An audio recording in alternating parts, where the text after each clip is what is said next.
Welcome to the Ideal Investor Show. Join us on the journey to financial success. Let's go. Hey, welcome back to another episode of the Ideal Investor Show. And today I want to bring up something that I thought was kind of interesting, and it got triggered by me watching another time where a really smart person, I think he's smart, came on one of those financial shows, I think on CNBC or something like that. His name is Ron Baron, and he basically founded Baron Investments. He doesn't run it anymore. I think he's turned it over to other people, but he still obviously has his personal investments, and he keeps an eye on what the fund or the funds that they have are actually doing. And the specialty that they actually have and have developed over the years is that they look at very early stage companies before they go onto the stock market, before what's called an IPO has started, and see if they can invest almost in a sense like a venture capitalist in these companies. An example in our today's modern times would be SpaceX. Right? Like SpaceX is a 20-year-old company that is not currently traded on the stock exchange anywhere. It's privately held. But obviously the company needs money to do certain things. Like, for example, they developed this spaceship in southern Texas that you have probably seen in the news because it just finished its 5th test flight. And, you know, by the time you're actually listening to this, might be getting close to the 6th flight. It is putting the Starlink satellite system into orbit. I think they have like 6,000 satellites up there and covering pretty much the whole globe. And they have permission for that kind of internet service based on satellite in more than 100 countries around the world. But to do this, you need investors to give you money so that you can say, okay, we can actually build these satellites and get them on the rocket and then shoot them into the sky. And as we build this network, then we also start generating revenue. I think they have like 2 or 2.5 million customers that pay every month to have that internet access. So the people who are private investors are participating in the profits of those companies. So Ron Baron is a frequent guest because he has guided his fund into a lot of these kinds of companies. And what he recently said in that interview on TV that I saw was, it is not necessary to do extraordinary things to get extraordinary results. And that's oftentimes how I feel about my own investing, my approach in investing. It is very much true and a philosophy that I would say also applies to our mentoring clients. Because there are, no doubt about it, very, very extraordinary people with extraordinary minds, with extraordinary capabilities, doing extraordinary things. But then the question is that required to be successful? And what Ron is basically saying is, if you are a person that has common sense, looking into what is out there in the world.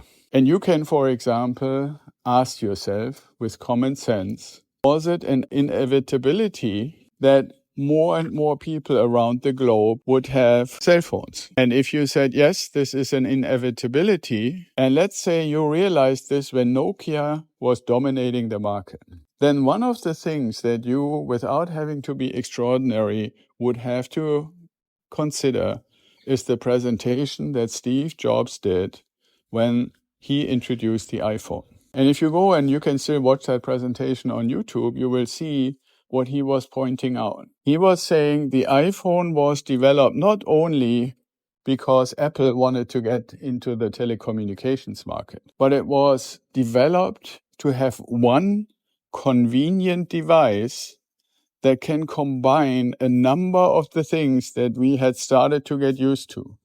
First and foremost was music. Apple had developed the iPod with the slogan, 1,000 songs in your pocket. But if you wanted to have a mobile phone and music, you needed 2 devices. And at the time, email had just started. And if you wanted to do email, you either had to have a desktop or a really, really, really expensive laptop computer. So you had 3 devices for that. If you like to take pictures, for example, because you're on vacation or you're going to a concert, then you needed to carry a camera along. And if you wanted to, at that concert, record what the musicians were playing, you needed another device to record music. The real true invention of the iPhone was to say, we want to bring as many things that require individual devices together in one device, and that device needs to be easy to use, which then necessitated to invent the iPhone as a device that has a touch screen, where all the features and functions that we have now completely gotten used to in pretty much every current cell phone or mobile phone has a touch screen. But at the time, it was a very, very new idea. Did you need to have an extraordinary mind to answer the question, could Steve Jobs be correct when he says, instead of carrying all these individual devices, we want to give you one that combines everything with equal or better quality and easier use? And I think you could have come to the conclusion to say that is worth investing something into. And admittedly, at the time, Apple was already a publicly traded company, so you would have had to buy the stock on the stock exchange. But you can look in 2007 what the share price was for Apple when the iPhone came out. And if you had invested and you look at the share price today, you would be rich, even with a relatively modest amount of money. Does it take an extraordinary mind? Not really. I think Ron Barron is correct when he says it takes common sense and the willingness to dig a little deeper. Find out what is there to find out. Listen to these kind of presentations. Listen to these kind of things where somebody has a catchy headline and you're intrigued, but you're not really reading the article, and then look at the links in the article and then dig a little deeper and read the report of the company and look at some of the research and so forth to say, is this one where I want to be a long-term owner of part of that company? And that's the same thing that we do if you really think about with our real estate investing, all the due diligence that we do. We do economic analysis about the location.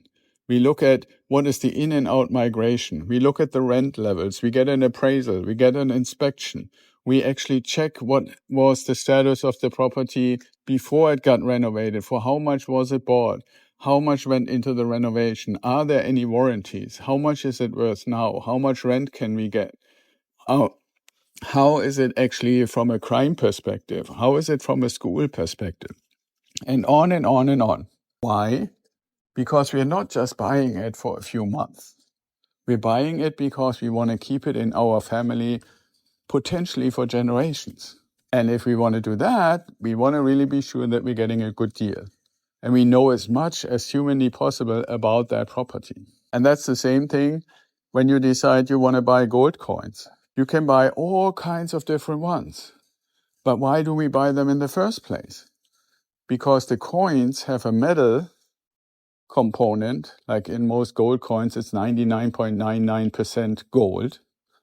So when you have a 1 ounce coin, that means whatever the currently available price for an ounce of gold is the price for the 1 ounce coin. So right now, it's, as I'm recording this, about $2,600 an ounce.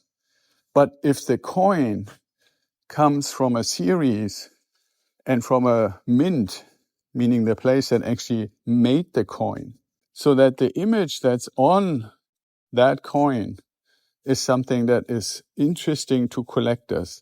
And of that particular kind of coin, only a very limited number have been made. Then you have the metal value of the coin plus the collector's value of the coin. That is a big difference to just buying gold bars, because the bars have no collector value, they only have the metal value. And if you buy ETFs, then it gets basically a matter of, is the actual underlying gold there? And there's definitely never any kind of collector value. Regardless which asset class you're looking at that we are having and holding in our diversified portfolio, what we are actually finding is the due diligence, the digging into it is important, but it's more a matter of doing the work, not a matter of having an extraordinary mind. That's why Ron Barron, I think, is correct to say you don't need to be extraordinary to make good investing decisions. You just need to be willing to do the work. to decide which ones are the right ones for you. So that's it for today. Be well and stay safe, and I'll talk to you tomorrow.